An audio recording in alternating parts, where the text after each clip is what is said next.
Pensions are confusing.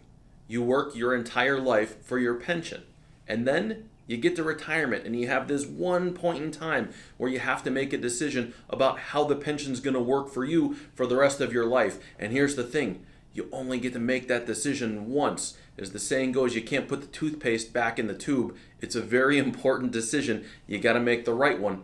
That's kind of what we're talking about today. Sit tight.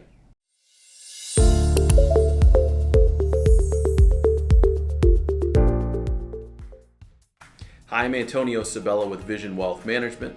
Welcome to the latest video. We're talking pensions again. Previously, we had talked about pensions taking a lump sum versus the monthly payment. If that's your question, go find that video. We're not talking about that today. Today, we're talking about the different payment options. Specifically, do you take a single life option or a joint life option when it's time to start to collect the pension? So it's just what it sounds like. Single life says, I've retired, I elect this dollar amount. It's going to be the highest single dollar amount that you can get from the pension on a monthly basis, but it's only going to last as long as you're around. As long as you're around, they're going to mail you a check. More than likely, they're going to direct deposit the money, but either way, you're going to get your pension every month as long as you're around if you've selected the single life option. As soon as you pass away, the benefit is gone. There's nothing to be payable to anyone else. The second option is a spousal benefit or a joint life benefit. Now, if you do that, you're going to get a lower monthly amount. They're not going to pay the same amount because essentially they're insuring the lifetime of two people, not just one. And then there's a couple of different joint life options. You could do a full joint where you might say $2,000 a month is what I was going to get. I want it to continue for both me and my wife. So I'm going to select $1,500 a month because that's what they'll let me have, but that will continue for both of us. So it's less than the single life option, but it will continue in full. Another version might say, well, we'll pay 50% to your spouse after your passing. So you can get a little more than $1,500 in this example. Maybe you can get $1,750.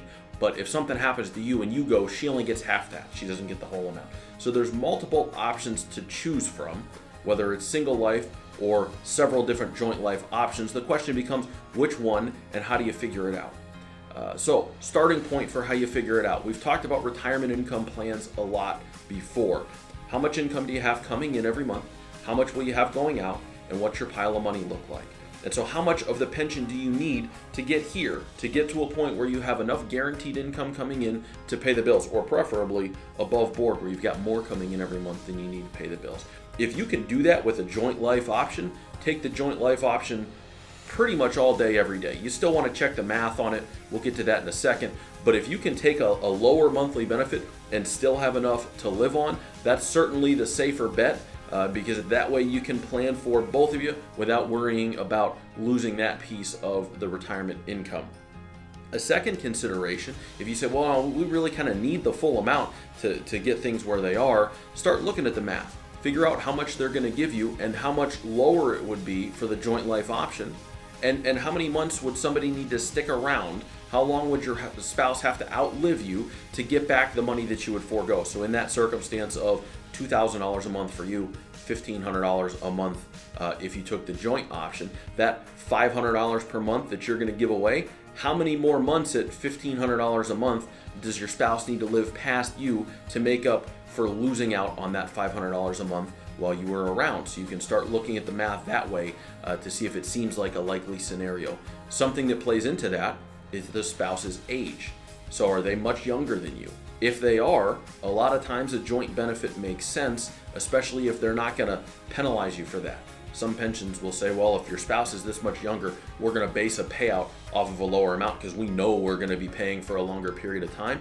If that's not the case, and they're paying out the spousal benefit regardless of the spouse's age, but there's a big age gap between, a lot of times it makes sense to take the spousal benefit if you can help it at all, because the likelihood is over the long run, you're going to draw much more out of the pension system if you do it that way. It's a confusing topic. Those are a couple of pointers to think about today. There's a lot more that goes into it, but hopefully this gave you something to think about. If you have questions, by all means, reach out. Happy to help. I thank you for being here. I hope you learned something, and I'll see you soon.